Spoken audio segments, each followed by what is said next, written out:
You've lived on the same peaceful street for years, a quiet corner of Japan where the seasons move gently and life unfolds at its own pace. Then, one day, your street is discovered, the perfect spot to capture the city's most famous landmarks.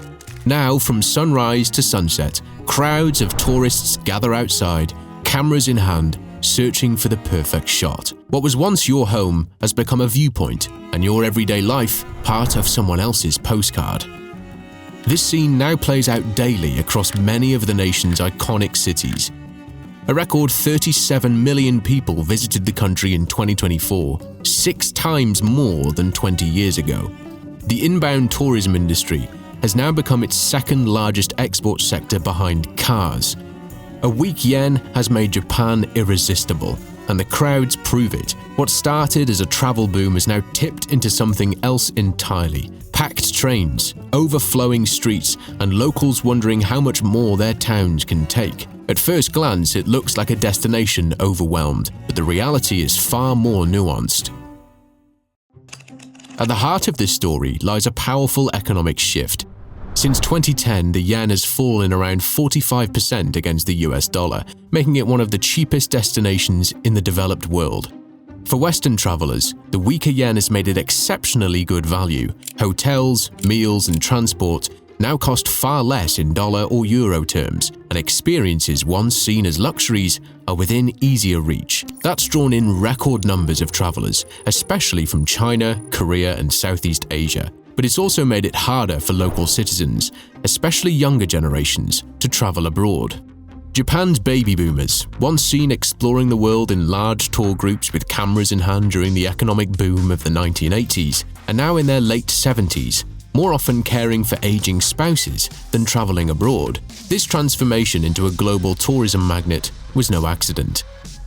Back in 2005, the country welcomed just 6.7 million visitors. By 2024, that number had skyrocketed to 37 million. The growth has been driven by targeted policy, relaxed visa requirements for Asian travelers, expanded flight routes through Tokyo's Haneda Airport, and global showcases like the Tokyo Olympics and the recent Osaka World Expo. For years, this was seen as a win-win. Tourists got their fix of sushi, cherry blossoms, and anime culture, while local economies reaped the rewards. But recently, that spirit of omotenashi, the nation's famed sense of hospitality, is being tested. The sudden influx of visitors has created friction, especially in a society that values quiet order and social harmony. This is a country built on discipline, etiquette, and respect for space. Many locals feel that an uncontrolled influx of visitors, often unfamiliar with these norms, threatens that balance. Online, this frustration has boiled over.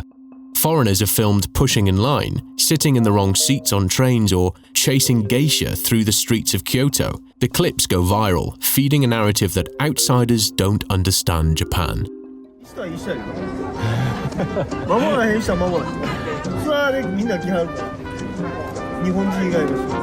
And that frustration isn't just about etiquette, it's tied to something more emotional: money, pride, and memory. Japan is now cheap for outsiders, and people feel it's being taken advantage of. 勝手に持って玄関開けてくる人も外国人の方もおりますし。掲げて撮ってる方がいるんですけど、それって基本的にも絶対に NG で。For the older generation, this sentiment runs deep. Those who remember the 1980s, when the nation was the world's economic superpower, now see backpackers from abroad boasting about how affordable everything has become. For some, it feels like a national humiliation. That mix of pride, nostalgia, and frustration is now playing out in public, across viral clips, online arguments, and community discussions. In Kamakura, a coastal city south of Tokyo, tourists now outnumber residents by more than 90-1. On weekends, traffic crawls to a standstill as visitors queue for photos at the city's iconic railway crossing. Look a little closer though, and a pattern emerges. The tourism problem isn't everywhere. It's concentrated along a single, overcrowded trail. Despite signs in multiple languages urging people do not go out on the road, many ignored the warnings. most visitors stick to the well-trodden golden route of Tokyo, Kyoto, and Osaka, leaving much of the country overlooked. The result is a concentration problem. A few overcrowded hubs surrounded by regions that see barely any tourists.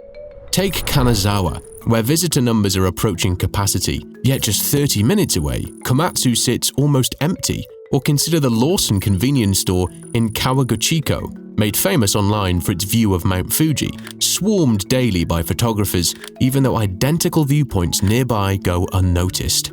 So, while headlines warn of overtourism, much of the country remains strikingly serene. Officials have taken notice and are responding with creative new strategies. The Japanese government chose 139 tours from 1,000 applicants that could attract foreign tourists. The National Tourism Organization is now teaming up with social media influencers to showcase the country's authentic, natural beauty beyond the typical tourist hotspots. It's a smart move. Officials have recognized that the top 3 sources of travel inspiration for visitors are friends and family, social media, and video sharing platforms. They've partnered with major influencers like South Korean creator Chomad, who has over 1 million followers on Instagram and nearly as many on YouTube. On a recent trip, he showcased a little-known Japanese village, sharing his experience grilling fresh seafood alongside ama, traditional female divers who harvest treasures from the sea. His post resonated widely, earning thousands of views, likes, and interactions across his platforms, proving the power of authentic storytelling in modern travel promotion. It's a good start, but turning online buzz into real-world balance is the harder part. If Japan wants to ease public anxiety, tackle overcrowding, and share the economic benefits of tourism more evenly, it must focus on 2 key goals.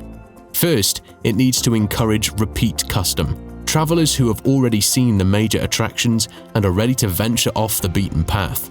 Second, the government must continue improving infrastructure, making it easier for tourists to explore the country's lesser-known regions. After all, its border spans more than 3,000 kilometers, from Hokkaido in the north to Kagoshima in the south, and much of it remains relatively untouched by foreign visitors.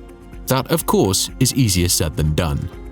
Take Fukui, northeast of Kyoto, a region with everything a traveler could want: a world-class dinosaur museum, a Zen Buddhist temple once admired by Apple co-founder Steve Jobs, and dozens of traditional sake breweries. On paper, it's the ideal alternative to overcrowded Kyoto. Yet despite its appeal, Fukui remains Japan's second least visited prefecture among foreign tourists, according to hotel booking data. There's reason for optimism though. Last year, the bullet train line from Tokyo was extended to Fukui City, cutting the journey by an hour and bringing total travel time to under 3 hours, with no transfers needed. For Fukui, that sleek new rail link might finally be the ticket to a well-deserved place on the travel map. Its journey captures both the promise and the challenge facing the nation, a land rich in possibility, yet still learning how to share it. A land caught between the desire to open its doors and the instinct to protect its traditions. So the next time you hear someone say Japan is too crowded, remember, it's not the whole country. It's just that everyone's going to the same few places, and unless it learns how to balance tourism's rewards with its realities, that famous omotenashi spirit might soon reach its breaking point.